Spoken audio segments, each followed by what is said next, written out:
15 of Lost in Translation Mon. I'm May. And I'm Jay. And this week I'm like full honesty here. I've been sick like pretty badly these past few days, and I'm able to like walk now, and I'm not in constant pain. But my throat is kind of a bit still not 100%. So my apologies for my voice. Hopefully the quality of the actual episode that we're producing will still be great and won't be affected by my terrible voice. We are also going to a movie like halfway between recording. So we're recording this episode in 2 bits. I'm willing to be the bad guy. Like, if you're a Patreon supporter, you would have heard it beforehand. I'll say it again. I voted that we just skip this week because May's voice is so bad. No, I'm fine. Look, Because she's soldiering on despite my warnings. So look, here I'm we fine. are. Look, my voice is better than it was before. Like, I've been drinking tea. So it's better than it was before we started recording. It's fine that you can say words, but they have to listen to the words you say. Yes, but I still think that because we're recording this in 2 bits, as I said, I have to listen to the words you say. I will have some ease of cold and some lozenge, and hopefully my throat is less dead. So yeah, so that'll be the episode discussion that we're doing. So hopefully by the time we get to the actual episode discussion, I sound as clear as crystal. I think that's unlikely. That's why I don't even think that's how that metaphor works.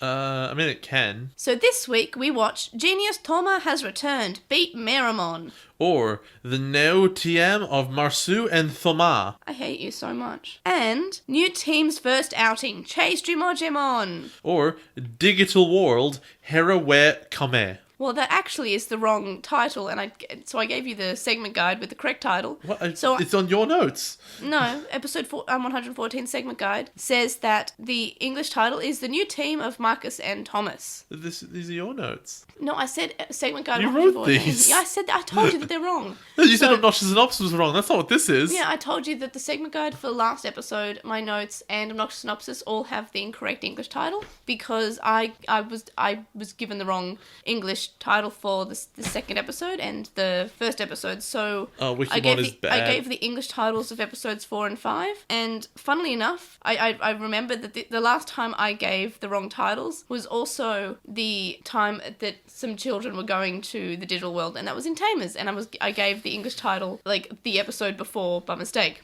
So, wait, hold on. Was it Wikimon or was it Digimon Wiki that's the bad one? I think this might have been Digimon Wiki. Whoa. Maybe. Apologies to Wikimon then. I don't know about who runs that place, but I'm sure they do a bang-up job. I think Wikimon's the best. Sure. I don't actually know the difference. I just know they exist. Anyway, thanks to Logan/Anime Guy for pointing this out. So, Logan pointed this out to me after we released the Obnoxious Synopsis raw recording. Which, my predictions for the second episode, were based on that incorrect information. So we'll just skip that question when we get there. Because boy, was I wrong. Sort of. Mostly. Well, technically, they do sort of. Toma goes to the digital world at the end, and there's a Dromogimon, so... Well, the Dromogimon, yeah, I got that part. The DigiNews this week, first of all, Digimon Fez 2017 happened, and I'm going to be on the With the World podcast again. There's a sequel to Fez? Go away. Is Phil Fish back? Don't, in Digimon form? Don't talk to me. So I will be on the With the World podcast again Sunday morning Australian time. Talk about Phil Fishmon. I believe it's 2 p.m. for Pacific time, I think, on Saturday, but I might be wrong. But we will post about it on social media and stuff. So we will discuss the news more in depth there. I'll just gloss over a few things. But the Digimon Fest, all the announcements, I won't go over because I'm sure they'll be discussed thoroughly in the With the World podcast. So there's a Tamers Blu-ray with new audio drama, and pre-orders are open, and it's probably around about $500. Why? It's a Blu-ray. So? I'm pretty sure the adventure one was $600. But I can go buy Blu-rays tomorrow for $60 for like multiple seasons of a show. Why is this one season $500? I think it's because it's a collector's edition. Is it because without selling these, they couldn't possibly fund a Tamer sequel? Well, I'm optimistic. I was joking about getting you to buy this, by the way. No, I'm optimistic in the way that before Digimon Adventure Tri came out, they all of a sudden started releasing all this Digimon Adventure stuff, and then that included a Blu-ray set and a bunch of Digivices. And actually, let me rephrase that.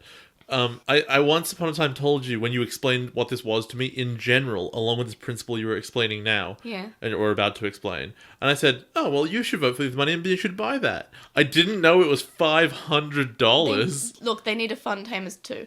But the thing is, well, this is just my theory. I could be completely wrong about this. Digimon Tumors. I'm just gonna completely sandbag you there with my voice. So. kills me. Well, tumors tend to. Yeah, exactly. Alright, so my theory is that maybe a Tamers 2, or at least another Tamers movie, isn't too far off, but I could be completely wrong with this. This is just my hopeful, optimistic theory, and I could be completely wrong, so do not take that as me saying, hey, Tamers 2 confirmed. It's Digimon news, it must be true. Yes, must be true. I only speak in truths. So, I only speak in lies. You should figure out how to ask us how to get through this door. So of course I'm going to vote with my wallet, and I'm going to be very sad in April when I pay for this, because it's on Army, and they do pay later. So I'm going to forget about it for a few months. What? Army. Sorry, it just sounds like a military site. It sounds like the Barmy Army. Army. And also there was a Chapter 5 Tri-PV, which both Jay and I watched, but Jay did not want to cover this in an episode, so I covered it myself. But I actually covered this live on our Odaiba Day live stream of Next Order. I believe it's pronounced live. I hate you so much. And for LostinTranslationmon, as I mentioned, I'll be on the With the World podcast this weekend again. And as I mentioned also, there was a Tri-PV which I recorded live, and the Next Order stream. And we also released our normal Odaiba Day special, where we covered Digimon Adventure Tri. And first of all, I watched it with my mum, and I interviewed my mum. And then Jay and I watched it, and I compared the dub and the sub. Did we not talk about that last time? No, because it was the thing we weren't saying. Ah. But I didn't want to spoil it too much. Ah, well, the problem is that I already knew it, so it wasn't a spoiler to me. So I just assumed it had come up. We were also on another Digimon podcast. We were on Going Digital's Odaiba Day special. That was a lot of fun. That was so much fun. They're great people. That might have been one of my favorite things I've ever done on this show. It wasn't even on this show. That's because, we kept on going off topic, which I really apologize Exactly. That is precisely why it was fun. So definitely listen to that. We talk about the Digimon Adventure novel, the first volume. So that was pretty fun, and I feel really bad because we kept on derailing the conversation, talking about Round the Twist. We got a free audiobook. That was cool. Yeah, that was cool. Because Sporky, she recorded an audiobook version using Onke-kun's translations, and it was great. So we didn't have to actually read it, and I didn't have to try to read Japanese. You hate that. You hate reading Japanese. Well, it would have taken me a lot longer because I read all of this I listened to all of it in a couple of hours, as opposed to taking a couple of weeks to read a very small book. So just a bit of... Thank you, Knifey McSpork and Forks. Knifey McSpork and Forks. Sporky McKnife and Spoon. And then for another bit of cute LostinTranslationmon, Pepper on Twitter made a cute sprite of Lotmon and Edramon with a text for LostinTranslationmon across it. It's very cute. It's because we, as it mentioned last week, we did some Odaiba Day shoutouts on our Twitter, and one of the shoutouts was Pepper Rocket on Twitter, because they were doing really amazing sprites. So then they did a Lotmon and Edramon for us. Have I seen that? I don't know. I don't think you showed me that. I might have linked it to you, but I'll show it to you after the show. Okay. And on to Obnoxious Synopsis. The first episode that we're watching this week is called Genius Toma Has Returned, Beat Meramon, or in English, the new team of Marcus and Thomas. What do you think will happen in this episode? I assume that Thomas will arrive, and I'm thinking that he's probably recommended to be in DATS. I don't think he'll stumble into it the same way that Marcus ended up doing. So he'll show up and he's the new recruit, and he's just from this famous, probably family who operates out of Austria, because maybe we get some extrapolation that DATS exists in more than just Japan. Mm-hmm. And so they're going to team up, and they're not going to get along because the street kid and the rich kid don't seem like they're going to be partnered up because they're probably around the same age, but they're not going to be good friends. But they'll develop into good friends later, I bet. And they're going to fight at Meramon because that's going to happen. So you think this is the Matt character? Oh boy, is he? Look at him, he's blonde. And he has not a dog, but a bear. A doggo. It's blue. It's a blue fuzzy thing. It's a doggo. It's not a bear, it's a doggo. Looks like a bear. It's a doggo. Alright, so he's a blue bear, and the other guy has an Agumon. Surprise, it's Matt and Ty. Yeah. But the thing is, Matt was not a genius, and this guy is. Oh. So, I don't know. Oh, a genius. Yeah. Tensai. Do you think anything will annoy you in this episode? I think maybe Thomas will be insufferable. Well, I don't know. I can't remember anything about him, which is not a good sign. Oh, no. I know he's a genius, and I know he's from Austria, and I know he has a dog, but I can't tell you anything about his character. Oh, no. To be fair, I did also watch this for the first time in the space of a week or something ridiculous, so I don't remember a lot about this except for a punching, and Agumon is hungry all the time. Do the punching. Do the punch fight. Do you think it'll be a good episode? You know what? Let's go with yes. Isn't that a good feeling? Is that not just a great feeling when you say, do you think it'll be a good episode? Yeah. I think I might even vaguely enjoy this. I think for the past couple of months you've been saying, why do you even ask me this? Yeah, no, it is why do you ask? And I enjoyed episode 1 and episode 2 was fine, so I guess we can be hopeful for once. Then what rating do you think you'll give it, being hopeful and all? 7. 7, but not a Frontier 7. No, it's a Save 7, which is the normal 7. Which is like a Frontier 10. Yes, it is. That is correct. Yeah, so this is going to be better than anything we watched in Frontier, presumably. Yes, that's what I said. Filler or not filler? No, because the character's showing up. It's in the name. Anything else you want to say about the first No. episode predictions? All right. So the second episode kind of sounds like the new mum and dad's photo album of baby's first outing, and it's titled "New Team's First Outing: Chase Jimojimon." I've got baby books where it just says May's first outing. I don't know. Just the word outing just reminds me of that. I don't know. So I'm weird. they all have been put as a team in the last episode, like right at the end? So an English title is Digital World, Here We Come. What do you think will happen in this episode? So they've been put as a team in the last time, and now they're like, okay, so part of what DATS does is we also go to the digital world and do enforcement or something. I don't know. Like, I don't think it's going to be an accident. I think they're going to go in intentionally as part of their job, because obviously they have a portal that does that. Do you think they're going to come home like in 02, or they're going to be stuck there like in Adventure, or do you think they're going to be stuck there because they have to be like in Tamers? I think that initially they're going to be able to go back and forth, and I think maybe later they'll get stuck. Right. Do you think anything will annoy you in this episode? I think that digital world mechanics are often annoying, so there's a high possibility. Right. And do you think it'll be a good episode? Let's be very, very positive and say yes. You're good. You're being very positive this time. What rating? I want to say 6 because the digital world is so tenuous. You never know. I like how you the one thing you hate the most about Digimon is the digital world. It's not even digital. It's just a world. It's just a world in a computer. It's kind of like it's The Sims. Filler or not filler? No, I mean they gotta develop a lot. So that's 4 episodes, no filler. That's pretty good. Yeah, the first 4 of the whole season. Do you think there'll be any evolutions in either of these 2 episodes, like new evolutions that we haven't seen? We're gonna see the dog thing evolve. Right. And what do you think he's gonna evolve into? Into a big wolf thing. It's in the opening. Oh, it is. You're right. That's right. Openings spoil things all the time. Any other predictions about these episodes? I got nothing. Let's go. Let's go. Episode 3 starts up in the dub with girls screaming the episode title, which I guess is a new thing that they've decided to do in the dub, where they actually announce the episode titles, which I don't think they've ever done before in the English dub. So it's this kind of new thing, but they've gone the sort of same way as the Japanese version has it, where the characters who have anything to do with the episode will announce the episode title, and the Japanese version has been doing that since the start of Adventure, if I recall correctly. So it's just sort of this interesting little bit that they've added into the English version for the first time ever, unless I could be wrong there. I honestly didn't notice it. So, of course, the title of Toma returning is mentioned. Yeah. I have this beginning on them eating like crazy people. It's great. At the table. I love it. And we get my favorite thing, the game of how big is Agumon? His size doesn't change. It's always the same. He's bigums. It is definitely not consistent. For example, he is as tall as Masaru here when he's sitting down. However, we know that they're as tall as each other when they're standing up, but Agumon's legs are really short compared to a human's legs. So what's the deal? He's a growing boy, Jay.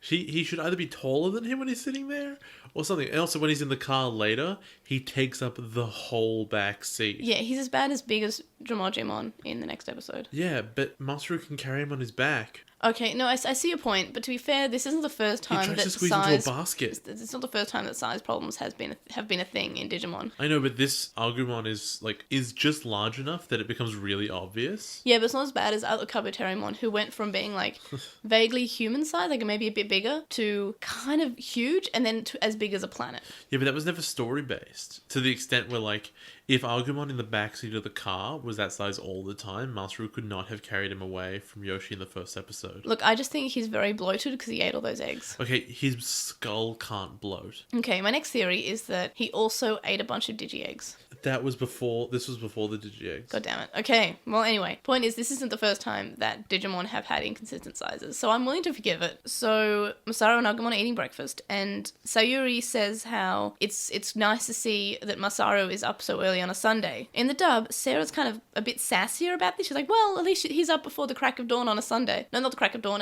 the crack of noon, which by the way is not a saying. What do you mean? Well, Sarah says, oh, he's up before the crack of noon. I'm like, no, it's a crack of dawn. No, it's a play on words. I know, know, but it's just, I don't know why she has to be unnecessarily sassy. Because she's an anime mom and she can actually cook, so they have to give her something else. Oh no, you're right. In the original, she also adds on that it's all thanks to Agu-chan. In the dub, it's just she thinks that it's because of Agumon. Like, she says how in the dub, Agumon is a good influence. And then when Masaru asks for more and he adds please, Sarah also points out that he now says please now. Oh my god. So that's a bit of an addition that the dub put in rather than just give me more, which is how he said it in the original, basically. May I have some more? I'm going to be the ultimate fighter. Masaru is upset that Sayuri is serving Agumon first, and then Agumon eats the last fried egg, and Masaru gets upset and wants Agumon to stop calling his mum by his first name. Also, he wants Agumon to vomit up the egg so he can eat it. It's so gross. In the dub, again, they've removed the reference to calling someone by their first name, because it sort of... Wouldn't make any sense. Yeah, you kind of just do call people by their first name in Western culture, so they removed that, which is fine. They just added in more about how he's trying to get it to vomit it up, which is kind of gross. And then his little sister, Chiaki, says that they're children. In the dub, I think his name's Kirsty in the dub. I think Kirsty? Something like that. I have no recollection. She says, what a doof. Yeah, it became clear that was like a catchphrase. Yeah, that they're adding into this character. She says it again later on in the episode. People doofs. That's a really awkward thing to What's a pluralize. doof? I don't know, it's an idiot. A doofus, that's it. Oh, okay, it's like a doofus, right? Because I've never heard that phrase. Maybe it was big in 2007. That seems like a sort of thing. This is 2007? I'm pretty sure the English dub came out in 2007. Man, this is only 10 years ago. Yeah. Digimon's old. Thomas is having a shower, and you see his butt for no reason. Yeah, you get this weird, like, male gaze, like, pan-up shot that you get for female characters usually. I think you're meant to know that this, like, 14-year-old is attractive. Yeah. You know, this show would make so much more sense if every character was 18. One of them's an ultimate fighter, and the other one's naked in the shower. Make them all 18, it will not be weird anymore. Also, in the dub, they cut out the footage of his bum. And you can also have, like, a subplot of Masaru and, like, considering his jobs in the future as he's about to graduate high school. And, like, dreading going to an office, which is why he wants to be an ultimate fighter. But then he does this stuff with the data squad, and he's so railroaded into the ultimate fighter thing that he doesn't even realize that he's got a job already. Like, that's an interesting subplot that you could have running, and a character thing. And, you know, Yoshi represents someone who's been there forever, and Thomas represents somebody who, you know, I guess is a genius or built his own business or whatever the hell. Speaking of which, oh no, he's like a prince, he's not like a CEO, he's just a genius. Well, I think he's got a noble lineage or something. Yeah, something like that. So he's basically a prince. I don't think he's actually a prince. I think he's just basically a prince. He's some sort of royalty. But it's enough for the girls who work at Dad's, which I'm pretty sure they're also like 18. Yeah, well, it's not like they'd get arrested for banging him. Wait, yes, they would! Like, I've always got the impression that they were also 18. I think they're just Yoshino's age. Also, like, what kind of company just decides it wants to hire some teenagers? Well, like, in both their cases, you can see that they were, like, outstanding in particular circumstances. But what's important is that if you have someone who's new, a rookie, you have to put them with a veteran who's been there forever. That's how you partner people up in the police.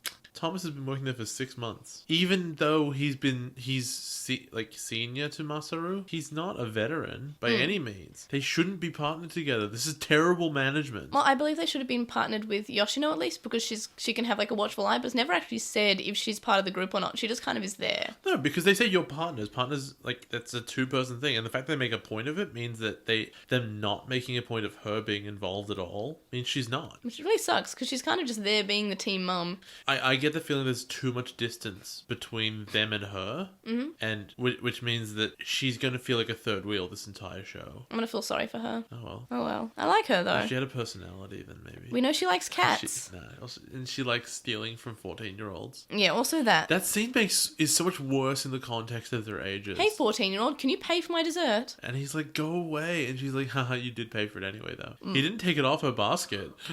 Wait, he didn't take off his basket. She just kind of puts it there and is like, hey, you're paying for this. And he's like, okay, a grill. You know how in Pokemon when you beat someone up, they give you money? Yeah, it's like that in real life if you do it with your fists. Yeah, no, that's fair. You can mug someone probably in the Digimon world. Oh no, that is a crime. You're right. Agumon wants to get in the bike's basket because he doesn't want to run after Masaru on the bike. In the dub, he says, boss told me not to follow, but he didn't say anything about him following me. So, it's cute. Is what he's trying to say that he wouldn't be running behind Masaru if he's in a basket of the bike that was being ridden by him? Yes, because technically that means you're in front of him. Okay. Was Masaru not already gone by that point? No. Okay. I just love Agumon's little logic. I love him so much. he does try to jam his face into that basket, and even part of his head couldn't fit inside. Yeah, I believe that Agumon is sort of like, oh, if I close my eyes, you can't see me because I can't see you. He's so cute. Like, I think he's actually probably better developed than Agumon in Adventure in the first season. Yeah,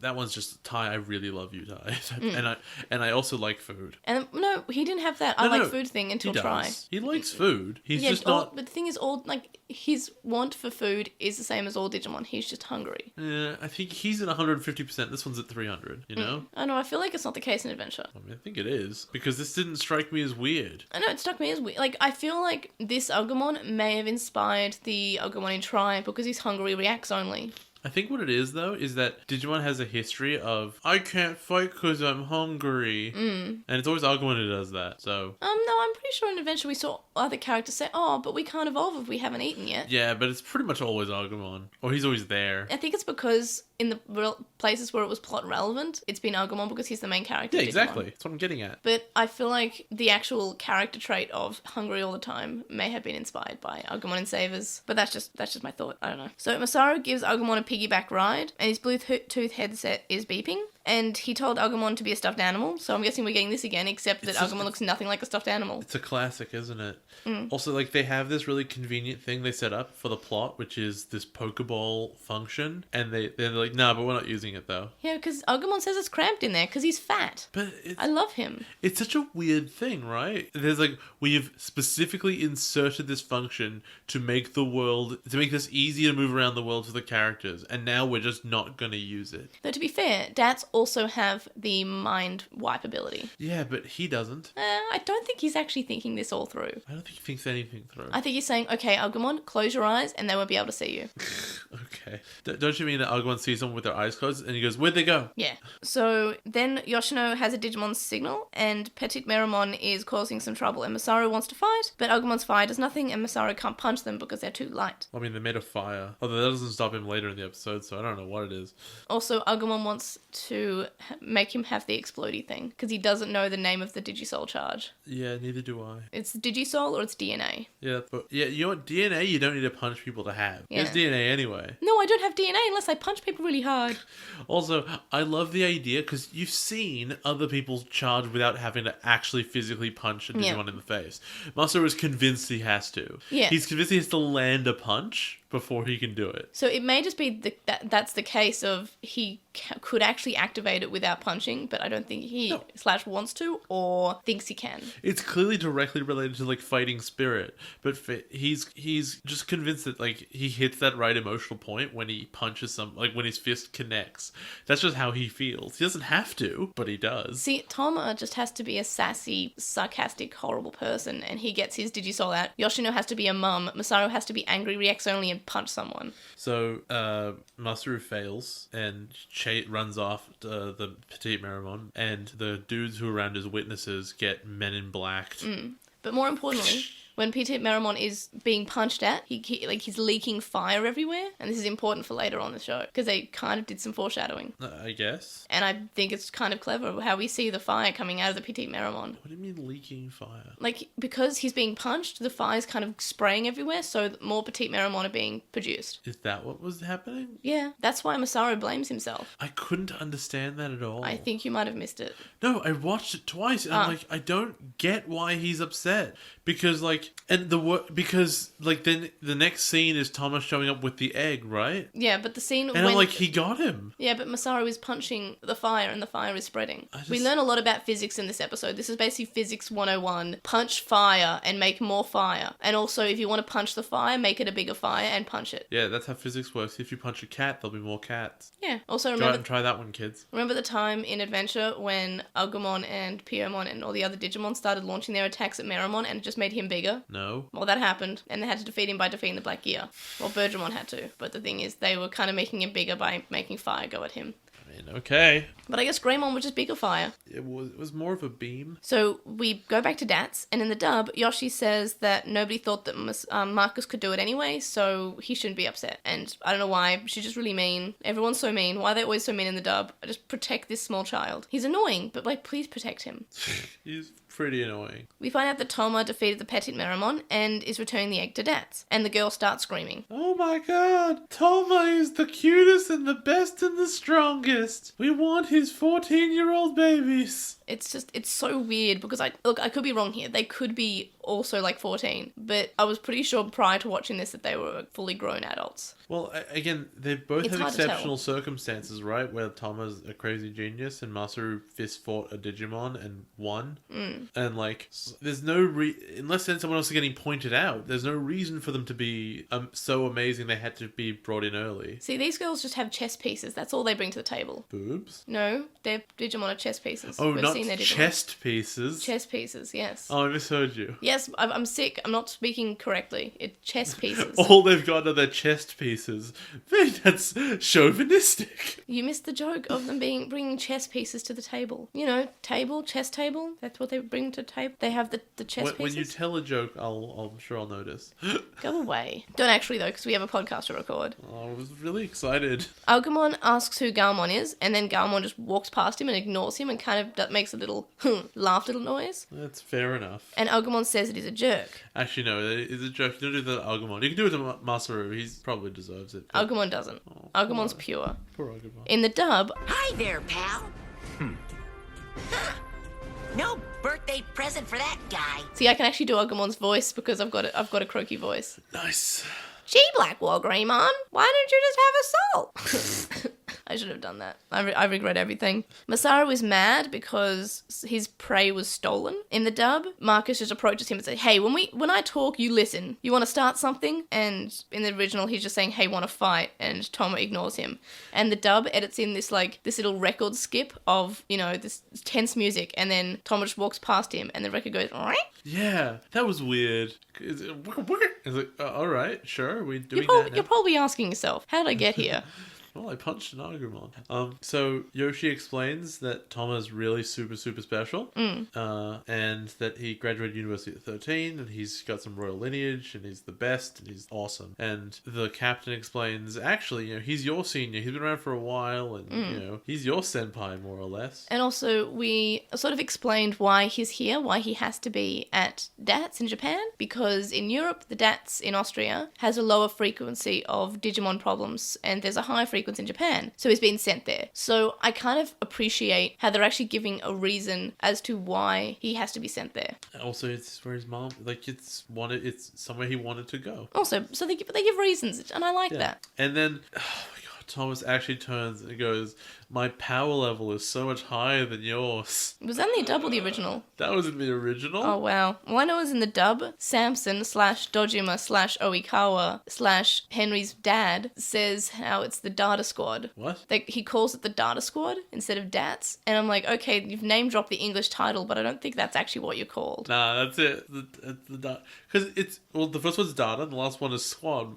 The rest of it's irrelevant, right? Data Accident Something Squad? Accident Tactics Squad. Okay. Yeah, well, whatever. Just lose the accident tactics. Shortening it. I think he just wants to say it's squad goals. I don't think he wants to say that because that meme didn't exist yet. Yeah, he's just stroking his little scarf. Let's go to have a boxing match now. Which, by the way, first of all, if Masaru wants to be an ultimate fighter, why is he having a boxing match? Ultimate fighting is not boxing. We're learning that's a contemporary issue right now. Yes, with Conor and McGregor. And this is why he lost. This is why Masaru lost. He didn't lose. It was a draw. Yeah, I know, but he didn't win because it's not his way of fighting. Like, he lost the actual boxing match because he's not a boxer. He's not used to wearing boxing gloves. It's not his sport. So it actually sort of gives a reason why this ultimate fighter lost to this guy. And there's also explained in the original that Toma has beaten Olympic dudes before. It's in both. Yeah, but it's like he's been to the Olympics in the original. No, he has fought Olympic champions, and the English they specify in this very ring. Yeah, which I think is weird because I'm like, what are Olympic boxing stars doing in the Digimon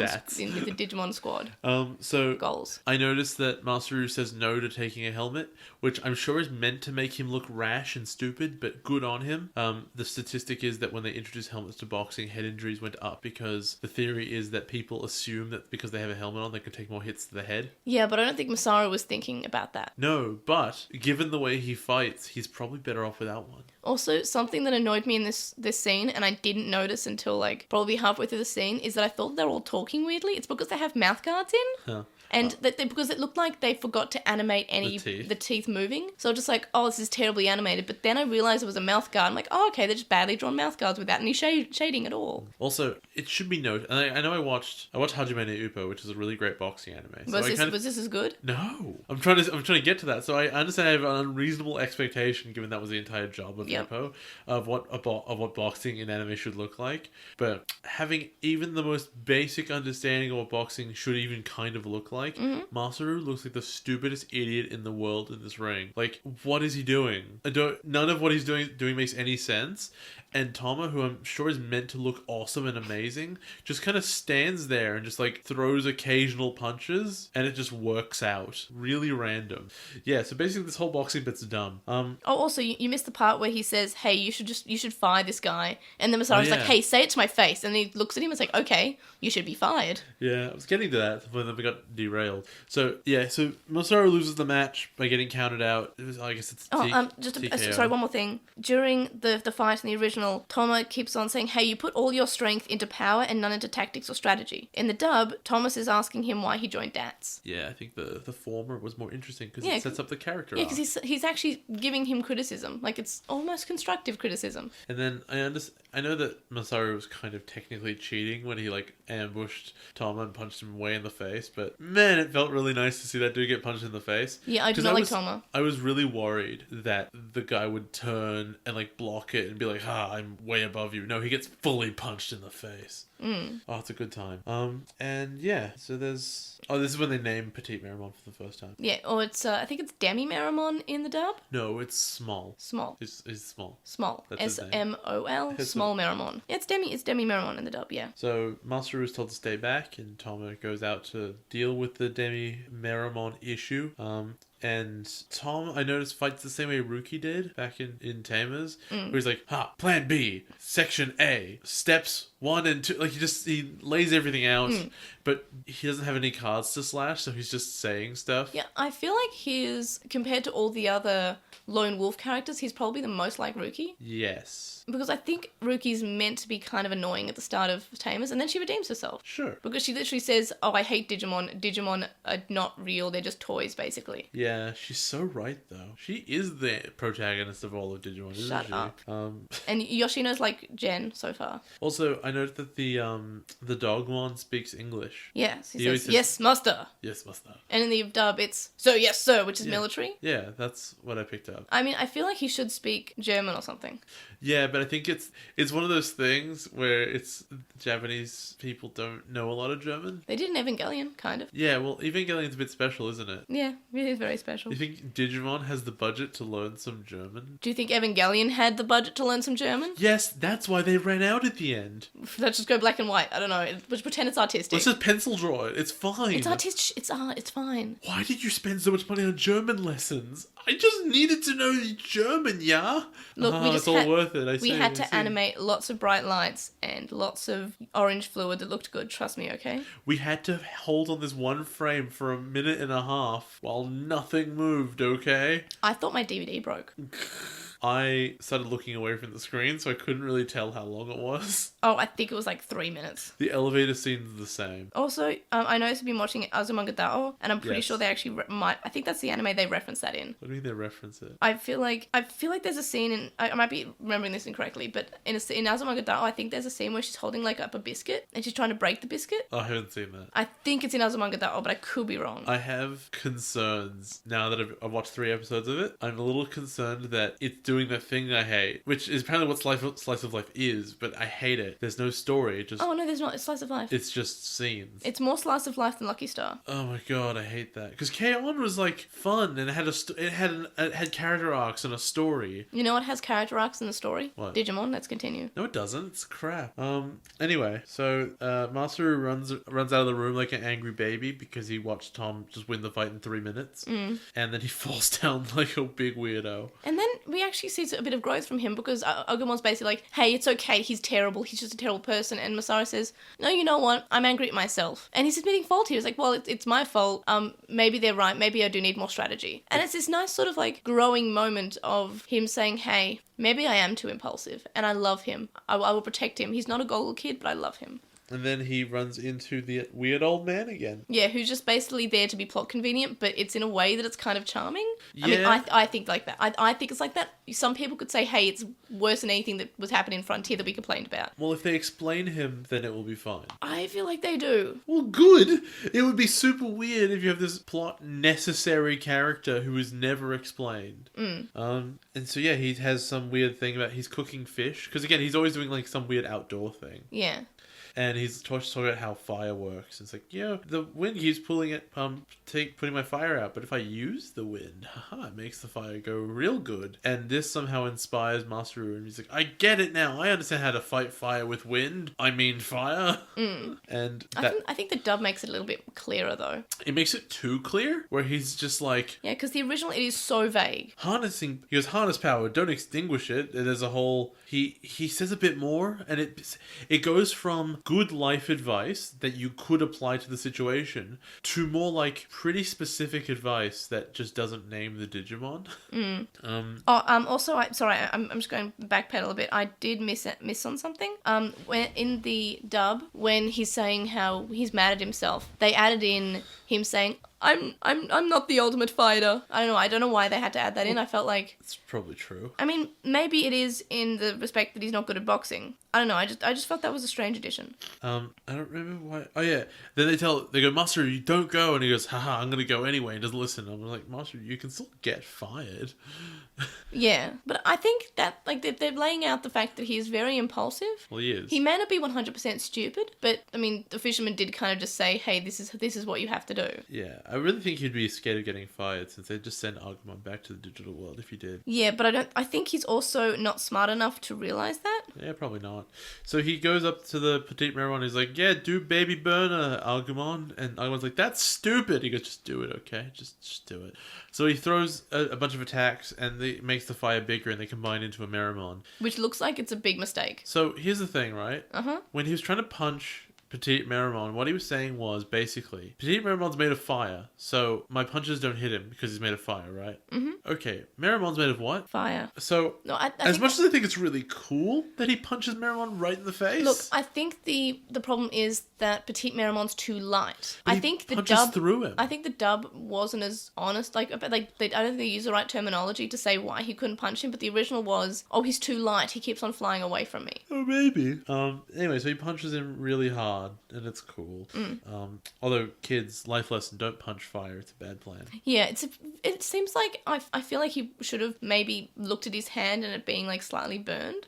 I feel like he blocks a fire blast from the Petite Meramon earlier in the fight, like earlier in the episode. Like he just crosses his arms and he just takes a fire blast and he's fine. Okay, we could argue that he's using his Digisoul to protect him. No, there would be an animation of that. Okay, good point, there would be. I'm just trying to come up with things, okay? Yeah, so anyway, so Thomas is salty that he didn't get the win and that Masaru can do anything at all. And it says it was all luck and, you didn't come up with strategy names, so you must suck. Well, to be fair, it wasn't actually Marcus's strategy. Yeah, it was. He was just told stuff about campfires. He worked it out himself. Also, I just want to point out some differences that we sort of glossed over. In the dub, Baby Burner is called Spitfire Blast, and also when Petite Meramon evolves, he says Petite Meramon Digivolve to Meramon because they added that in. But yeah, and then continue. Yeah, so Thomas is a big sore loser, and the captain's like, you know what?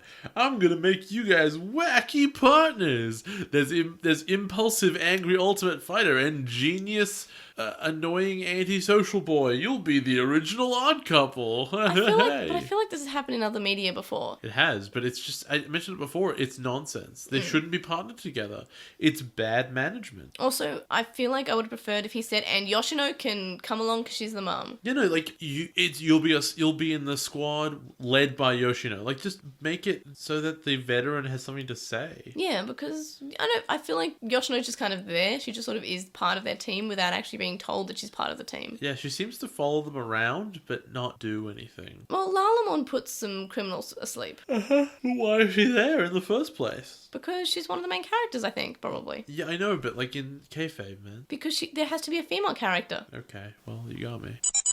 What do you think of this episode as someone who is new to Digimon? It's pretty boring, honestly. It did one really good thing, which is it made me hate Thomas a lot. And I think that's, at this point, I feel like you're meant to hate him. It's true, and I really do. Because I also hate him. But other than that, and also, okay, credit where credit's due, when Masaru punches that Meramon, it's really sick. Yeah, every time Masaru punches something, it is really cool. It's so good. Like, yeah, punch that Digimon. There's just something about punching Digimon in the face that really appeals to me. I don't know what it is. I think I remember telling you when we first started Digimon, I was like, oh yeah, there's a season where a guy just punches Digimon, and you said, can we not watch this? Can we watch that instead? So here's the thing about that, right? Is I was sure that it would happen one time, and then he'd get a Digimon partner, and then it would never happen again. He keeps doing it, and I love this. Yeah, I'm pretty sure he continues to do it for the whole season, so have fun. I wanted to see him punch the final boss in the face. It's going to be great. It's nonsense, by the way, but it'd be great. And what did you rate this episode? Because I also 6. think... Yeah, I gave it a 6 too, and, like, I didn't... 62? Shut up. So I also thought this episode was pretty boring, but it wasn't like, it didn't have any super big problems. I kind of enjoyed it, but I just felt like, I know it didn't have enough to keep me interested. And I mean, and that's sad, but I also feel like every season has the slew of boring episodes where we just kind of learn bits about the characters. Season? I'm just saying that Adventure and Tamers both had like the first couple of episodes being kind of boring. Oh, the first couple of episodes. I thought you just said they were all big slews of boring episodes, and yeah. No, I'm just saying the first arc where we just sort of learn the character's arc. That's usually like the most repetitive and boring one, but at least it's not an evolution arc. Sure, there's only 3 characters. Yeah, but I'm just saying it's not an evolution arc, and you like that, right? Yeah, I guess. The characters besides Masaru already have their evolutions, and Masaru got his evolution in the first episode. There'll be an evolution arc later when they go to the next level. I don't know. Yeah. Probably, yeah. How did this episode compare to what you thought of Obnoxious Synopsis? I was not ready for this question. Because I feel like the English dub titles just ignore because I gave them incorrect for both. For both of them? Yeah, the English titles are incorrect. So, what can I salvage out of this? Well, you said Tomo would show up, and I think you said he'd be annoying. He's a golden boy coming to work with Dad, so they find a Meramon, and they're forced to be partners on the Force. Hey, yeah, good enough. I mean, it's in the names, though, so whatevs. And Thomas was a jerk, and I did hate that. I was right. The next one, they have to go to the digital world. That's obviously wrong. We're just going to skip that one, because that was it was pushed in a way that I couldn't possibly answer it right. What was the major difference that you noticed? Because I think it was more or less the same. I mean, they cut out his butt. But they kept in punches, which I thought, like, really hard face punches. I feel like Data Squad was aimed at a slightly older audience in America as well. Okay, so first of all, the real answer is the Dogmon saying, "Sir, yes, sir," and changing sort of the way he is. He's not like a butler, right? He's not obeying someone. He's just like, "Oh, I'm a military guy." But my favorite is Agumon, who, when he's trying to say, "Do the Digisoul charge," right? What he says in English is, "Do the fist trick."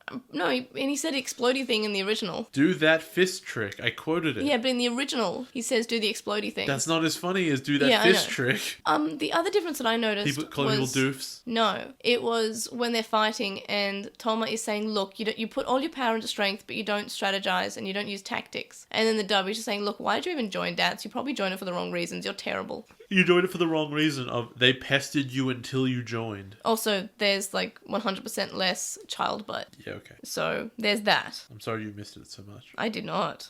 We got Gaomon butt though, which happened for no reason in the evolution. Yeah, it's a dog, so I'm not really sure what it was just his legs. It is a weirdly human butt. It's weird. It's not. In episode 4, Masaru arrives at a building and there's a mess and smell everywhere. And I could not guess that this was Numemon because Numemon typically throws poo and this Numemon was throwing green sludge. I mean, I guess you commented that it was Splatoon. Yes, well, it's very Splatoon. I know, I've been playing a lot of Splatoon and this just reminds me of Splatoon. And I think you also wrote that in your notes, didn't you? Yeah, I had seen your picture first. Oh, okay. I was going to pretend that I hadn't, and then I decided against it just now. And then there's this running joke where Masaru calls Toma Tonma, which means idiot. And it's solid. It's obviously removed in the dub because it's a Japanese joke. Toma has a map on his Digi window. Yeah. Could have called him Timmy. Yeah, just like mispronounce his name. Like, oh yeah, Tom. No, keep on calling him Tom. And he's like, I prefer Thomas. All right, Tom. Yeah, Timmy. No, Timmy is Tommy. No, Tommy. Well, Tommy you can't do. Why not? You just finished watching Frontier. Oh yeah, that's right. I forgot about it. Yeah. No, he was Tomoki to me by the end. So Yoshi's there for some reason. Masaru doesn't like being told what to do. But then Toma kind of like happily changed his plans. He's like, all right, I guess we won't do that. We'll just go to plan B. Let's go this way. Happily is a strong word. He accepts it though. He doesn't carry on because I feel like despite him being kind of annoying, he's at least mature about it. He's like, okay, can't be helped. Let's go this way. Yeah, but you know he did it with like a smug sense of self-satisfaction. Yeah, he does everything with a smug sense of satisfaction. And what's important here, right, is I think they're trying to get one message across to you, and it comes off totally different here, right? Mm-hmm. Because you're following Thomas's perspective. They get into position. He gets his Dogmon into position. Then he counts him down, and then when he hits the end of the countdown, Dogmon spins around doing the spinning back fist thing and going at the Numemon. Numemon sees it, dodges it, and then the spinning back fist hits Agumon. I think the show is trying to say Masaru's impulsiveness got in the way and made the Digimon, clump together and ruin Thomas's great plan. Yes. Was that the sense you got? Not necessarily. Because what I saw happen was the Dogmon is coming, the Numemon sees it and is surprised and gets out of the way with a sneak attack that would otherwise have definitely hit him. If Thomas hadn't been there, Masaru would have taken this Numemon down with no problem. Well, they both would have if the other wasn't there. No, because he would have dodged out of the way of the dog and there would have been a fight after that. Okay, no, I get your point. No, he probably would have been fine and he wouldn't have been distracted by hitting Agumon, but if he hadn't been there at all, Agumon would have just won the fight then. Yeah, no, okay, I get you. I'm saying that Masaru had the best plan and Thomas sucks. Well, Masaru tends to have the best plan in both these episodes we've had so far. It's impulsive and it doesn't go in accordance with every other plan that's every other character's having, and it's very impulsive and it's against their captain's orders and even his own teammates. But it still works. I think that's what it's showing. It's showing like, hey, this guy's impulsive, but like he's not completely stupid. So Tom drives Masaru home. And Masaru's just nice. He's like, hey, thanks for driving me home, man. I actually really appreciate it. I know we don't get along, but it's really nice. And the guy goes, I did it because the captain ordered me to. He's such a dick. And I kind of appreciate this. They're saying this is a character who is not nice, but we're going to make you like him later on, I hope. Well, I mean, you got a glimpse of him as a character because the sister comes down and is like, hi, are you one of Masaru's friends? Of course you're not. He doesn't have any friends. And in the original, Masaru says, hey, stop hitting on him. Yeah, stop flirting. It was a bit like that. It was weird. Yeah. The mom comes down and is like, hey, and also the sister's like, ooh, a big fancy car. It was like a regular looking car. Yeah, in the dub, she's like really interested in the car. The mom comes down and she's nice too. And when Thomas drives away, without saying anything, because Masaru's like, of course he can't stay. He's going to go. He's a dickhead. Whatever. Thomas drives away. He's like, oh, family. Oh, I have all the riches in the world. I have a Digimon and I have a butler. But what I don't have is a dad. Except for the ones that I do have. But they're probably in Austria. So you think that it's his family as in his mother and father? I just think that maybe his parents died. I don't know. The point is, like, he doesn't have family that's nearby. They're probably not dead. They're probably just, like, so busy being royal or whatever that he's never really had anyone raise him. And he's been a genius all the time, so he hasn't needed it either. But now he's like, oh, I'm Ronry, but I don't know how to talk to people without sounding superior to them, and everyone hates me as a result. Oh, feel sorry for me. Yeah. Feel sorry for him. Though I feel like the show is trying to make us hate him, as opposed to in Adventure with Yamato. I feel like we weren't meant to hate Yamato. That's garbage, and I hate him so much. And we weren't meant to hate Davis. I hate Davis so... No, but at the end, they knew. V-Tamer knew. V-Tamer knew that you hated Davis. He was the worst. But I feel like when they were writing him, they were like, kids are going to love him. I feel like I did.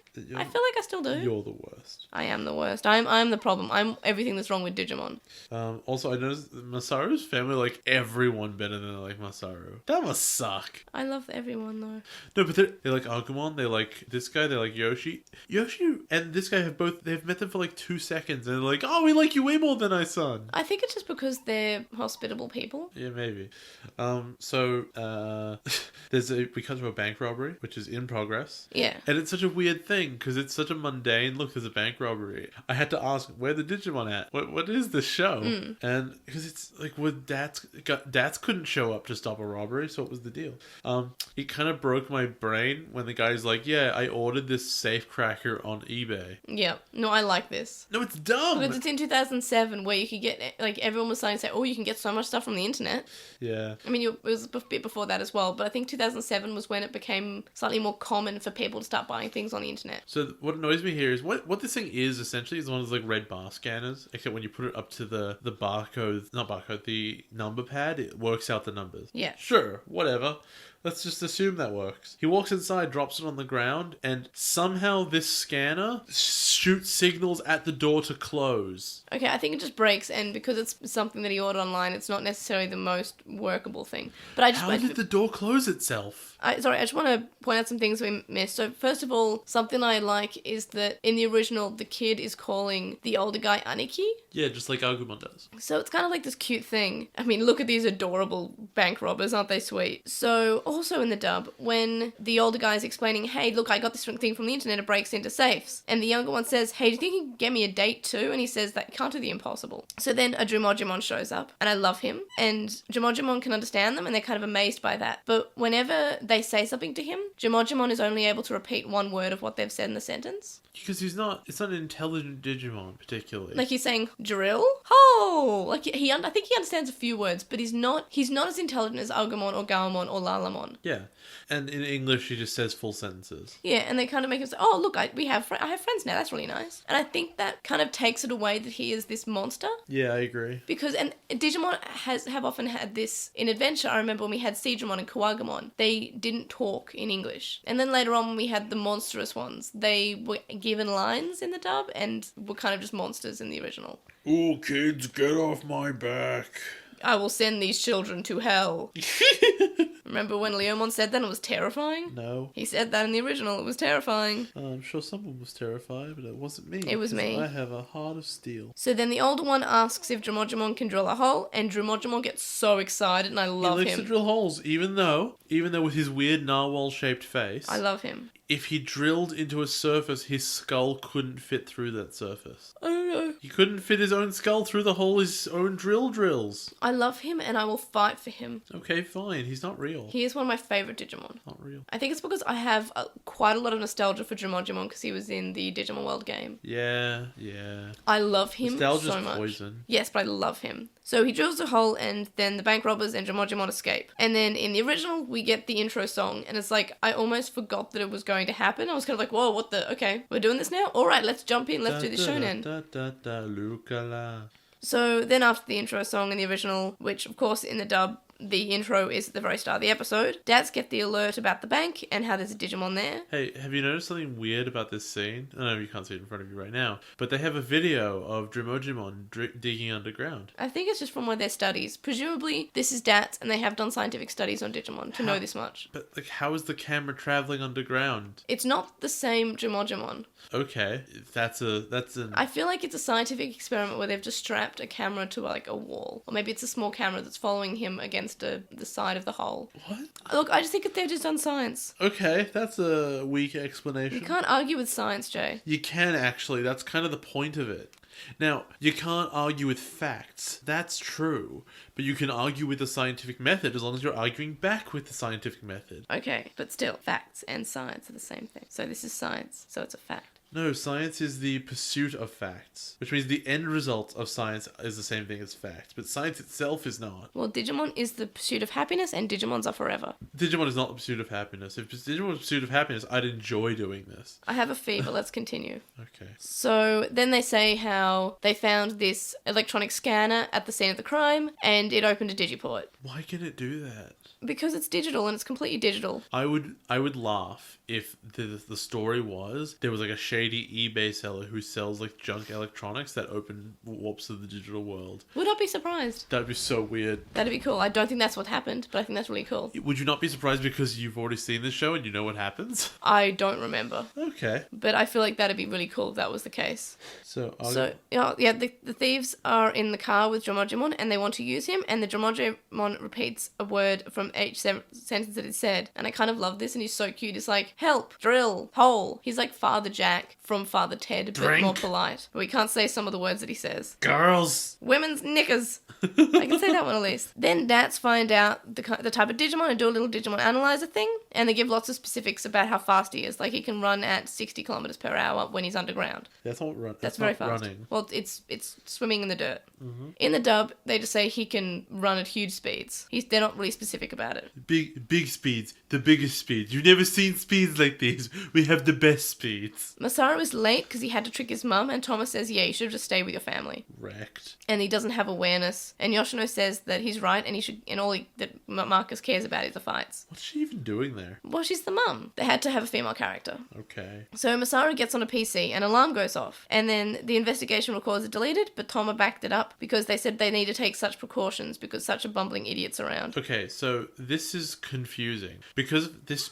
scene is pointless. It doesn't establish like nothing is forwarded by this scene at all. Toma is smart, that's all we know. Yeah, but like, okay, man, you're a programmer, right? Yeah. You know about computers.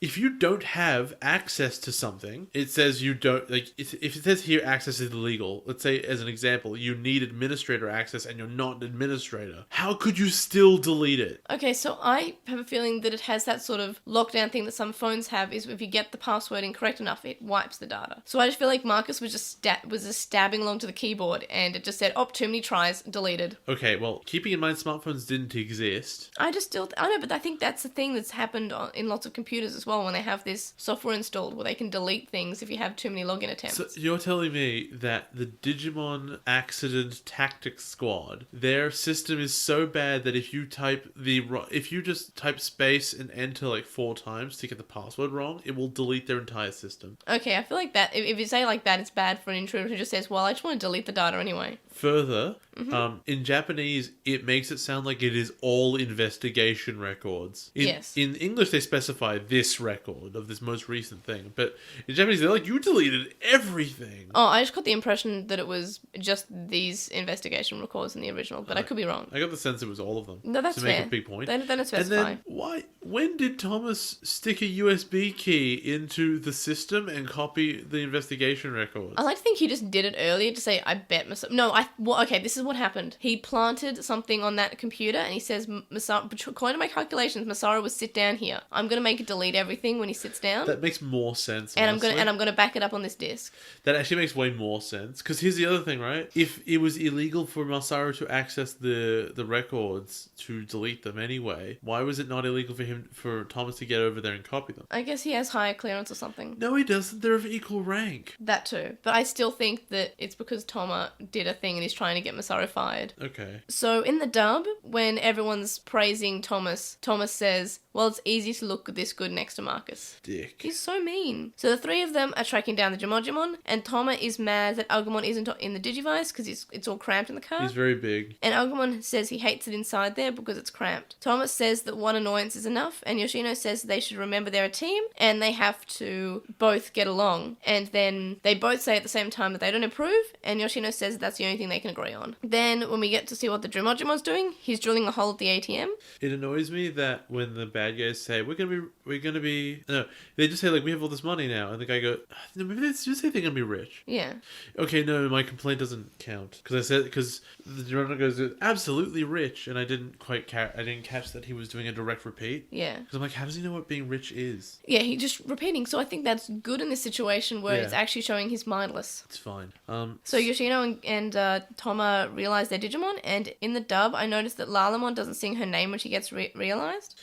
So they arrive, right? And they get out of the car and they start running towards the bad guy. Uh-huh. The bad guys see them, turn, open up the boot of their car, put some stuff in the boot of their car. The lead guy has to run to the front of the car, open the door, get inside, put the key in, puts the window down so he can lean out and yell back at them. How did they not get caught by them? They're very far away, and also the thieves are very fast. They're very good. Why would they have parked so far away? Because they saw it coming. Saw what coming? It. What's it? Well, it's opposed to never seeing it coming. I've been playing a lot of Persona 5, leave me alone. I I was bedridden today. I played a lot of Persona 5, okay? You're gonna get it. So then Agumon and Masaru jump in the way of the car, and in the original, the thieves say, hey, we're gonna run you over. And in the dub, they don't say this. They just say, hey, get out of the way. We'll flatten you like bugs. Jimon gets angry and grows bigums. In the dub, he thinks to himself, my friends need me, instead of silence. And My planet needs me. I just think this is really awkward because it I like that he's dumb in the original. I don't know why they had to give him character and, like, intelligence. It's weird. Officially, this large purple state is going berserk. Yeah. That doesn't make any sense. No, I like it. It's When kind has of this like... ever happened? He's going... Well, it does in this series, obviously. Boo. And in the dub, Marcus says that he's digivolving. So, so they try to fight him, and Drillmon knocks Marcus and Agumon into the water. Yeah. And you see Thomas trying to think, okay, so if he's gonna dig, then we can't catch him. So we have to find a place where we can fight him and he won't be able to dig. Yeah. And he starts herding him toward a bridge so that he'll be over water. So that if you try to dig down, he'd end up in water and he wouldn't be able to get away. Yeah. So as he's doing that, Marcus leaps out of the water. It's like, haha, we're gonna fight now, and makes Digimon go back to the land and starts digging. And Thomas is really, really upset about it, and it's great. I like seeing him angry. So, well, to be fair, Masaru's kind of in the wrong here. no, yeah, absolutely. Thomas's plan was absolutely correct. So Thomas has to. Oh, according to my calculations, he'll end up exactly here, and I'll go get him right now. Marcus says to Agumon, okay, we're gonna catch him too. Calculations aren't always correct. Yes. Technically true. And in the dub, he says, well, we'll just have to prove that his way isn't the only way. So it's saying that Thomas's way will still work, but his way will also work. further ripping off Digimon, Lalamon. How is it ripping off Digimon? This is Digimon. So ripping off Pokemon. Lalamon sings a song that puts people to sleep. It's almost like a Jigglypuff. But it doesn't look like a Jigglypuff. It looks like a different Pokemon. Yeah, but that Pokemon didn't come out until after this. Oh no. Anyway. Because Cherim is Gen 5. Sorry, I forgot And to Gen mention. 5 came out in like 2010. I forgot to mention there's that line when Marcus comes out of the water and he gets yelled at and he goes, it doesn't matter where you fight as long as you're a man. Yeah, I love how his thing is just like, I'm going to be a man. Like, that's his character development. He's like, I want to become a man. So Thomas catches up and he goes, aha, exactly where I planned, and it starts getting into the fight. And then the Drillmon tries to get away back through the hole, and surprised, Marcus comes through there and is like, I thought ahead, I went down the tunnel. And then he punches him, and then he's able to get Digisoul, so Agumon can evolve. And they have a big horn fencing battle. Yeah, and then Geo-Greymon and Gaomon both attack from opposite angles, so of course their attacks cancel each other out, so Jimon's looking really confused for about 5 minutes. This is really stupid nonsense. Because it's Digimon, come on. you can understand, right? If you have like two blasts of water, for example, and they hit each other in the center, they're not going to move any further left or right. They hit the center and they don't move anymore. So fine, you could argue they are cancelling each other out. Yes. You could never argue that they would stop 2 meters away from each other and just cease to exist. To the point where someone could stand in the middle of them and not get wet. Yes. So what the hell is happening? It's dumb, I have to admit, but I like it, so shut up. Even if one was water and the other was fire, like one's like ice and the other's fire, right? Well, it's wind, isn't it? Isn't Gaomon's attack wind? I don't know. News to me. And I think the wind is being kind of like absorbed by the fire, and the fire's kind of being If blown the away wind by was the being wind. absorbed by the fire, all the wind would be on fire. Okay, no, I have you have a point. It's dumb. And if the wind was so strong it was putting the fire out, then when it caught the Dromojimon in the center, it would hurt him. There's just no reason this would interact this way. Yes. Without better explanation, which they just refuse. And yeah, so another portal opens up and Dromojimon just leaves. Yes.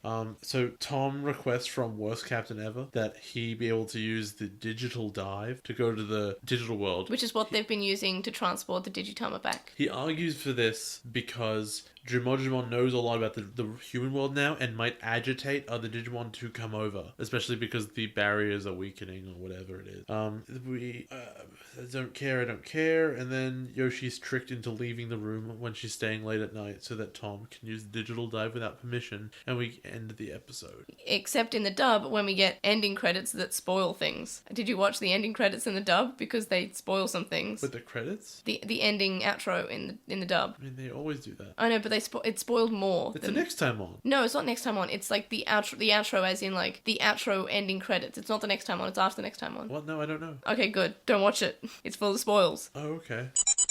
What do you think of this episode as someone who is new to Digimon? It was fine. I don't know. It had bits. Was it better than the last episode? Probably not. What'd you rate it? 6. I also gave it a 6. See, it's strange that we actually agree because we agreed on the first 2 episodes as well.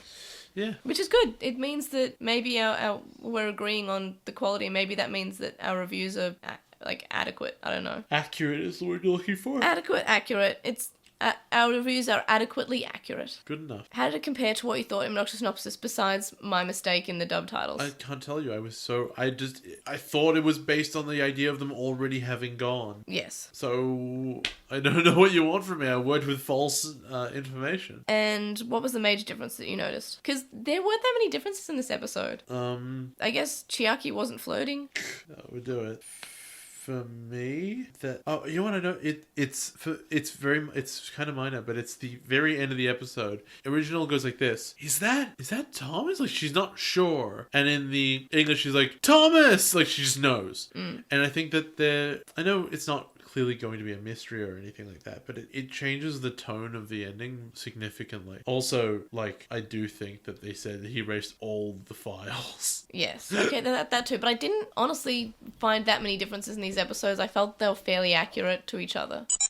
So, what are your thoughts about this not really being an evolution arc-ish episode that we're having? Are you happy about this? Yeah, sure, why not? Like, evolution arcs are boring at this stage, so it's good that we can skip that. At the same time... They're still character development episodes, though. Yeah, at the same time, but, like, we need a plot of some kind to kick in. I'd like to know more about Yoshino and Lalamon, though. I guess we'll get there. What are your thoughts on Toma now that we've had 2 episodes of him? Oh, I hate him so much, but that's probably good. See, I think he's worse than Yamato, as I mentioned earlier, but I feel like it's on purpose rather than just a character being annoying. Yeah, for sure. Like, he's clearly designed in such a way that you hate him. Like, you're meant to side with Masaru because he's the protagonist, he's the main character, we're meant to be on his side. So it's good that we actually are. I am on Masaru's side here. Yes. And what do you think of the characters that the Digimons are so far? What do you mean? Well, I mean, like, so far, Agumon, as I think I mentioned this earlier as well, the Agumon in Savers has more of a personality than the Agumon in Adventure. And I feel like you always complained that the Digimon partners never had enough personality and they were always just, their personality was they are attached to this human. But I feel like so far in this series, both Gaomon and Agumon seem to have almost characters. Yeah, I can see that. I mean, you can argue that, like, Palmon and Gaomon, yeah. Gaomon and Bugmon. Gaomon had, like, the most personality. Yeah, he does. Like, let's be real. Yeah, and you can argue that happens, and I don't know. Well, in 02... Tailmon has one. In 02, they were just attached. Oh, no, 02 was the only time it was really a problem. Yeah. Where they were not characters. Tamers, I think, is the best so far. Yes. Except for maybe Atmon. Yes, that is correct. Yeah. For Screenshot of the Week this week, of course, I chose Agumon getting stuffed into a basket. That's what I forgot to do. I didn't choose one. Well, how about you choose one after the show, and I'll just say check out the link dump for Jay's Screenshot of the Week. I'm taking Spinny Dog. Spinner Dog? I'm taking either Fidget Spinner Dog, or I'm taking the exact moment Toma gets punched in the face. Okay. I'll try and find that. It's probably easier to find Spinner Dog. Yeah. So we had some Digimon introduced in these episodes. We had Gaomon. What you think? Because I love him. It's a dog. He's my friend. I love him. And I hope he's having a good day. What about Galgamon? Bigger dog. No boxing gloves. Wait, no, yeah, okay. He should have kept his boxing gloves on, like that picture of that corgi that has 4 boxing gloves. Does this look like the face of mercy to you? What about Petite Miramon? It's a fireball. It's just a boo from Mario, but made on fire.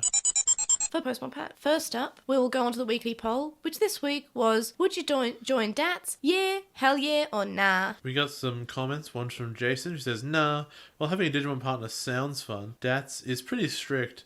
Unless they get a more relaxed role in the organization, it isn't really worth it. SHF20L says they would have said hell yeah because holy crap, Digimon partners.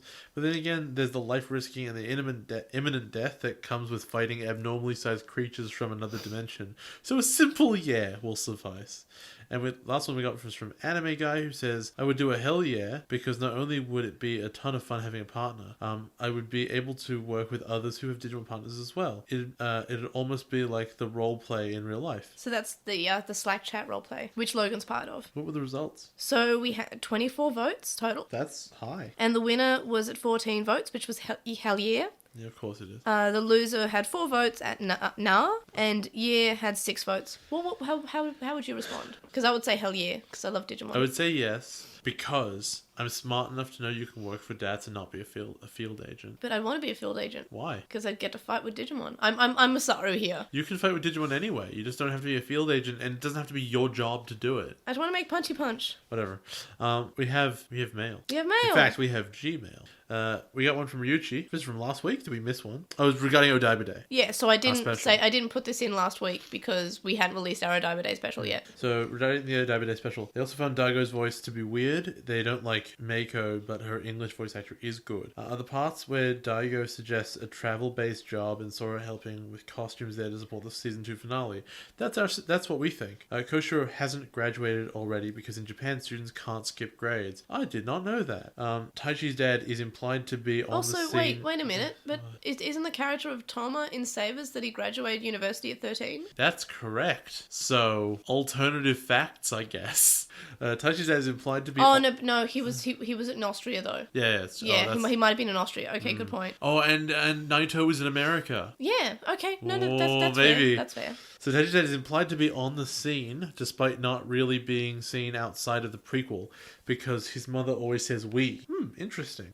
Now, the new opening does suck, and it's sad not to hear Butterfly. The new opening of what? The Digimon Adventure Try with the It's Digitime again. Oh my god, it's bad. And are we going to do another try comparison? When Chapter 2 comes out in Australia, yes. On With the Will, we got one from Jay Ukyo, who says they're excited for the Savers podcasts. They like the Digivice design, since it's the first Digivice designed by humans. What? Well, yeah, it is. It has the Dad's logo on it, and it's... Oh, you mean in kayfabe, not like every... Oh, no, yeah, in kayfabe, it has been designed by the people who work at DATS. It hasn't been... It's not a holy device. It's been given by the Digigods. I thought for a second that all other Digivices looked like crap because they were designed by an AI that just spat out a device, like an image. Boss is a great translation for Aniki. Kobun is harder to translate. It's like minion or underling, but isn't as negative. Employee is fine. Also, it's Kobun. Kobun, whatever. Masaru is dumb and is lovable. Yoshino's motivation is to convince Masaru to give up Agumon. She doesn't know that Masaru is a protagonist immune to consequences and is calling Agumon Raptor 1 to Masaru so he doesn't get attached. That's one way of putting it. Except that, like, even when they want him to work for them and they want him to keep Agumon at that point, they still do it. Like, the captain does it to his face in a conversation in which he says Agumon beforehand. I don't know. Savers has a slow and repetitive start. Oh, jeez. But when the plot starts, it's good, I guess. The Frontier rewrite was an awesome thought exercise. They lament that Frontier wasn't more like what I proposed. That's very nice. Thank you. Your ideas were amazing. We go from Chuckmon, who says, what they like about Digimon Tamers, Frontier, and Savers is that each series invents a unique approach to what the digital world might be, introducing different digitizing mechanics and different ways for the humans to interact with digital energy. It's their hope that some time gets spent talking about the Digisoul energy of Savers and what it might be as the season goes on. It's an interesting idea. Digimon Tamers gives us the card/power charges. Frontier, the spirit evolutions combining human and Digimon, and now Savers the Digisoul derived from human spirit energy itself. What charges you and how? Hopefully, as the season goes forward, May and Jay can spend some time talking about this before we return to the more formulaic world of Cross Wars. The only thing that I'm really got to say there is I was under the direct impression it was Fighting Spirit, but now that you mentioned that, it might not be Fighting Spirit for everyone. It might just be for Masaru because that's what, I don't know, charges him, I guess. That's one way of looking at it. So with Thomas, it might be something totally different. I don't know. And they say that they thank you for fulfilling their birthday wish. They wrote it as a half joke. They say they really appreciate me putting some time into rearranging the Frontier story that I so dearly despise. This is why I had to cancel out on that first week. Yeah, because you want to put thought into it. Yeah. Because I'm like, I can't just think of it off the top of my head. Yeah, it only took half an hour, but it took half an hour. Also, this way the episode actually came out for Chakmon's birthday, so it was even more of a birthday thing. Nice. They must say they're not a fan of the human beast war theme, and a slow descent into Drumon's madness would definitely change the light and fun aspect of Frontier that they love. But it would be interesting. The secret subway of the Trailmons, the kids evolving personalities mixing with digital spirits through higher evolution levels, and the rallying of Digimon to a cause, though they're not sure about Frontier as an epic war story. But the thing is that it could be. And having new kids question the sides that they've chosen. They're all good ideas. I feel like I'm patting myself on the back for reading this. Lucimon in the real world was also be a great potential. As long as Takuya, Koji, Tomoki, Koichi, Izumi, and Junpei are there. They'll be happy. Thanks again for spending some time on this. The story can move forward into a new frontier. Their favorite idea was the evolving personalities of the kids as they digivolve more. Also, as far as Atmon 42 goes, is that the last one we reviewed? Yes. They said they liked the episode overall. The greatest part was when Ray called Hackmon for help because he had to be Jumping Happy Mouse, and Hackmon said his special move is Jumping Happy Thunder. They kind of read it as Hackmon not realizing that the help Ray wanted was Hackmon to help him out having to do this. Instead, quite rationally, Hackmon offers practical help, giving Ray info on Jumping Happy Mouse as a character. He just totally misses the whole intent of the call, and it's hilarious. And honestly, they get a kick out of the awkward positions Ray gets put into, although they don't think it was Leviathan that invented Jumping Happy Mouse. When I said that, it looks like something an AI would create. The poster for Alice, Eri, and Arena's special afternoon said special guest, the winner of the World Mascot Character Grand Prix from Hong Kong. So it's just fan-made. Yeah, I also like the idea it was fan-made. That's great. Fan-made mascot. Anyways, a Sleepmon, huh? Spoilers, I guess. They think next week will be funny filler to try and wake the Sleepmon up. There's enough mystery going on that they're fully entertained and wanting to tune in every week. So far, the delivery has been pretty good. And I can say that, you know what, when that one's starting up, I don't feel like, oh god, let it just be over already. Whereas with most other Digimon, I sit there and I'm like, please just end. I think I'm probably enjoying Atmon more than I have recently enjoyed Digimon, which is good because it makes me feel like I'm a kid again. And I think I mentioned this in the first few episodes of Atmon, is that it makes me feel like I'm the little kid who is sitting down to watch Digimon every morning. Yeah. And it's turning me into that happy little kid, and it's really nice. We got one from Tsurugi who says they're playing catch up currently. They're on episode 109. So yeah, you're a couple of episodes off hearing your own letter, but here we go. Just a correction on the Persona Cyber Sleuth comparison in that episode. The character designs were done by Suzuhito Yasuda, who did character designs on Shin Megami Tensei Devil Survivor, Durarara, Danmachi, Is It Wrong to Try and Pick Up Girls in a Dungeon, and is the creator of the manga Yozakura Quartet. Ignore this if it's been discussed already, but what are our thoughts on the terminology of Digisoul versus DNA Charge? We discussed it briefly. I think I actually prefer Digisoul because it seems more digital. DNA is something that everyone has already, but if it's Digisoul, it seems a little bit more special. Hold on a second. What's this mention here of? They go. It's frustrating that they changed it in the latter and the dub, not because it doesn't make any sense, because DNA equals Digimon natural ability. Oh yeah, that's right. I forgot about that. Yeah. When does it say that? I don't remember because, as I said, I've never watched the dub before, but I have read that before. But yeah, it doesn't mean it's something. Pretty sure different. it's deoxyribonucleic acid. Like, I'm pretty sure about that. Yes, they gave it a name that's of something that already exists. That's why I like Digisoul. I got messed up by something about like that's this kind of thing today. It's a wrestling thing. Do you know the Dudley Boys? Yeah. So they had this one called Spike Dudley, right? He was small. His name was Little Spike Dudley. Well, that was what they would call him. And I go, okay. His old finishing move before they called it the Dudley Dog was the acid drop. And I go, it's a drug reference. I get it. Then someone goes, yeah, Little Spike Dudley. His name was LSD. Oh. Oh, that was really nuts.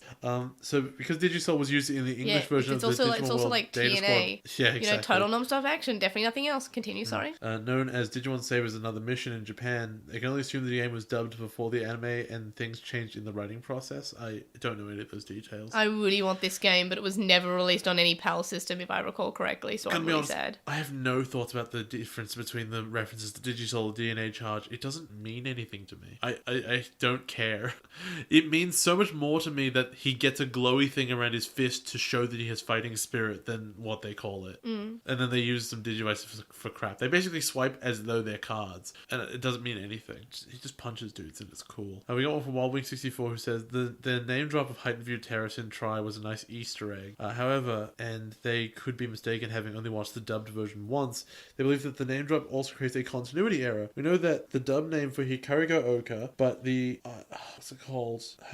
What's IIRC man? If I recall correctly. Yeah, if I recall correctly, the news reporter was referring to the attack by Gaomon as having specifically taken place there, which we know is incorrect. Come to think of it, I don't think Odaiba was ever named in either the Adventure or 02 dub. They're guessing that either Odaiba is now Heightened View Terrace in Tri-dub, or the writers got the geography wrong. It's the same place, it's just part of Japan, right? I thought Heightened View Terrace or Hikarigo Oka would be in Odaiba. No. Oh. That's why we didn't go there, because it was like quite a trek. Well, okay. Well, Lots of train.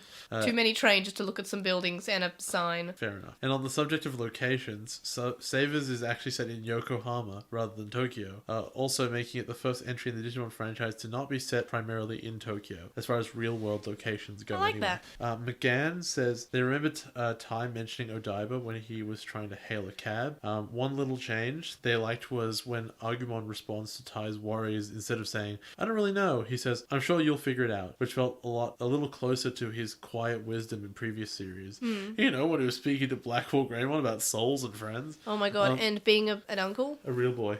And they do generally appreciate that they added more exertion noises during the fight. The silence always felt a bit stilted. They would have preferred that they called out their attack names instead of evolutions during the Alphamon fight, and maybe yelled DNA Digivolve like they did in Try a Bridge. Okay, bringing in a bridge stuff. On Tumblr we got one from IRL Yuya who says that Masaru is the dude they were saying Danganronpa referenced in one of the kids in another episode. I think I noticed this when I was playing another episode. What's another episode? It's Ultra Despair Girls. Oh, well, I haven't played that. Yeah, and one of the characters is called Diamond Masaru, and he has red hair and is aggressive and angry, reacts only. Wow, that is straight up. Yeah, he's got the same name and same personality and kind of looks the same. Okay. And he's very angry, reacts only, and I think he might be the ultimate fighter. And May, can you tell us about the... Wait, Ultra Spirit Girls has ultimates in it? Pardon? Don't worry.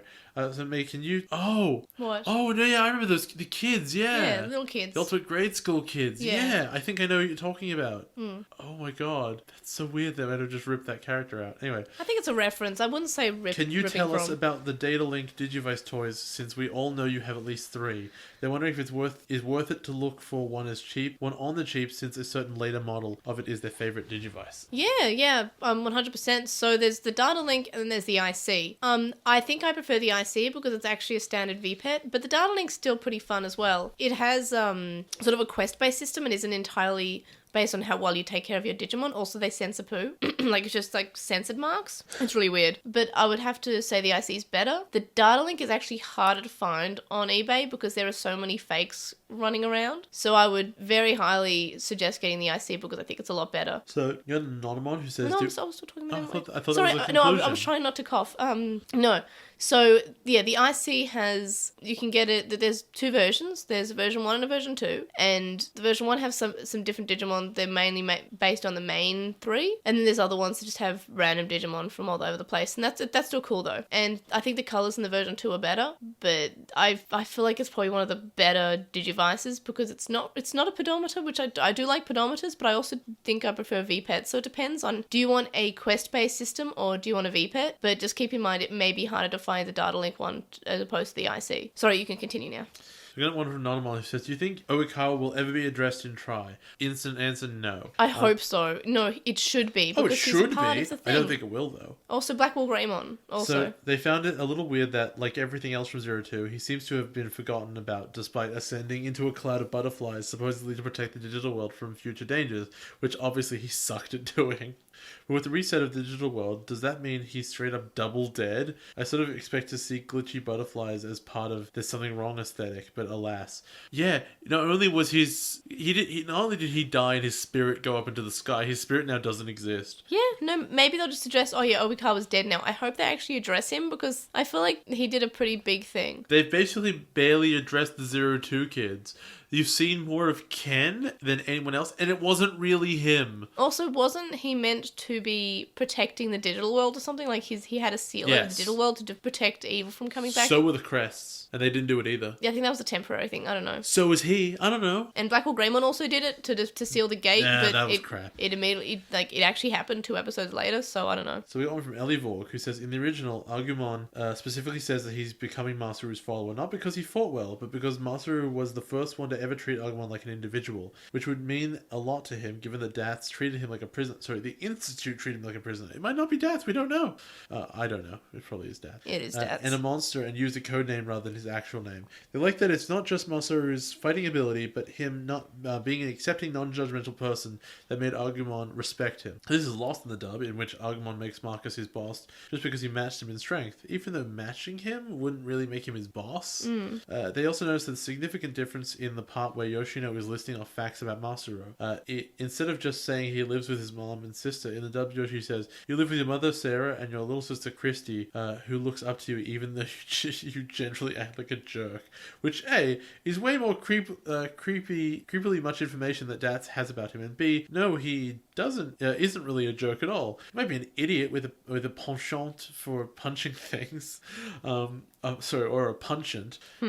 He's actually a decent person. See the way he treats Agumon in this episode, despite having only just met him, and punching him in the face, and definitely wouldn't be a jerk to his sister. It goes on to say that when Masaru is giving his big shonen speech about not running away from the Flymon, he ends it with, "That's how a man should live. As you will probably become very aware of before long, Masaru is really fixated on the idea of being a man, and this is extremely important to his character." Marcus instead just says, "That's what a winner does." This line has a similar spirit to it, but by removing the specific mention of manliness, it takes away from that aspect of Masaru's character. As far as they can tell, from what little more of it that they've currently seen, the dub will continue to change most of these manliness-related lines. They'll probably have a lot to say about this later down the line, since Masaru's character has become crystal clear. But for now, they just wanted to point out that these changes are a thing, and it might be worth keeping an eye on them. And I guess we will. See if that makes a difference in any context. And I speculated that people watching Savers without any prior knowledge of Digimon would be confused at the opening episodes. A friend of theirs, who they showed the series to, is actually one such person who hadn't seen any Digimon before, and they told her that they were not particularly confused. Fair enough. Maybe it's because anime is weird. Anime is a little bit weird. Anime is just really weird. Like, I don't think it does a good job of explaining what's going on, but then it's anime, so who cares? They don't explain what happened in FLCL, and that thing's famous. On YouTube, we got one from KRX50, who says, "I'm not a bot." I'm kidding. They say, "I'm surprised you never mentioned that the voice actor for Agumon in the dub was also the voice actor for Takato in season 3, making him basically Takato. I completely forgot this, but yeah, he's Monokuma again. I would never know that, so... Yeah, Brian Beacock got a pretty, extensive voice. Also, he's Bokumon, I think, as well. And we got one on Facebook from Mal, who says, "During one of your adventure episodes, Jay stated that he felt if the Digimon could evolve without the chosen children, that the Digimon could carry the show by themselves. After watching X Evolution, Jay, do you still feel that way?" I'm going to say that's an unfair question. The answer is, I do believe that a Digimon-only movie could work. It would require reasonable amounts of explanation, though, which is what X Evolution refused to do.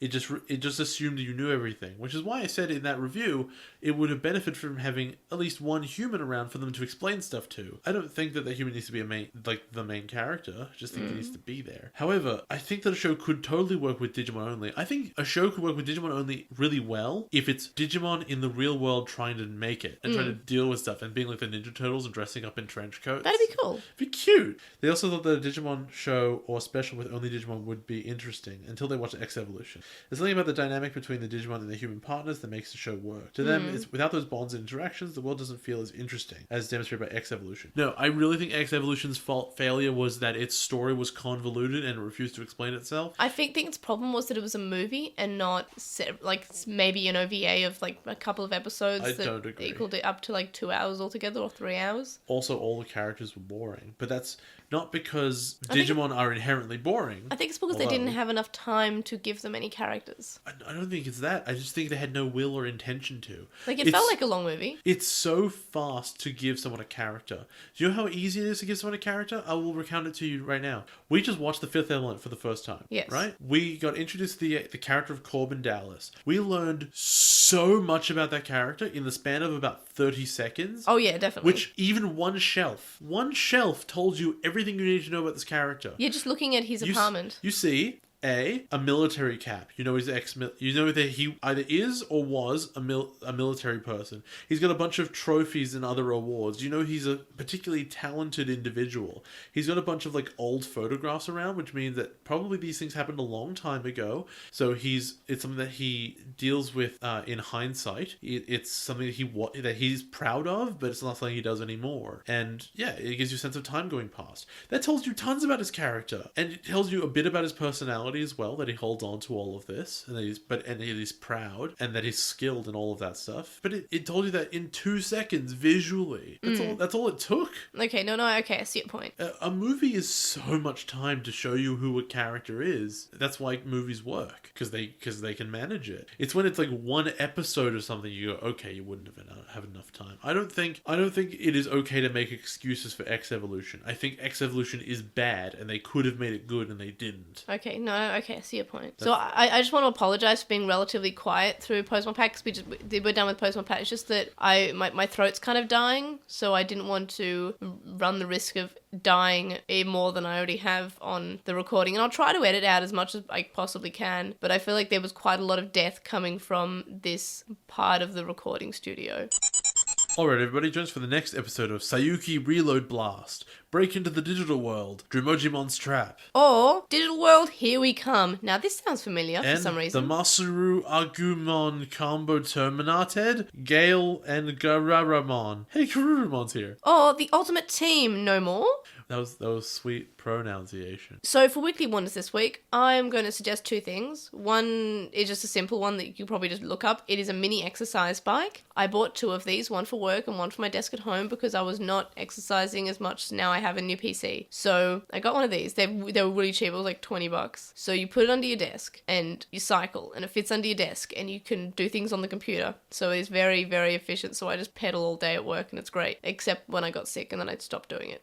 And my second Weekly Wonder is that Netflix has remade a television show I used to watch when I was very, very young, and it's called The Worst Witch. This is based on a series of books that I believe came out before Harry Potter, and it is such a loving remake of a classic, and it's so nice, and it's so great. And I've watched the first episode so far, and the first episode was just so lovely, and despite it being so many years ago that I watched this, like, I think it was in the 90s when it came out, so I think I would have been probably about 5, and there were just some things I just remembered, and it gave me such good nostalgia feeling. It was great, and I loved it so much. So yeah, please check that out if you have Netflix. It's on Netflix. It's a Netflix original, and it's so great. What about yours? So I started reading a comic book called Gotham Central. It's really, really good. Gotham Central is about the Gotham City Police Department. So it opens with like some police going up to a door and knocking on it, trying to get some information, and the door opens and Mr. Freeze is there.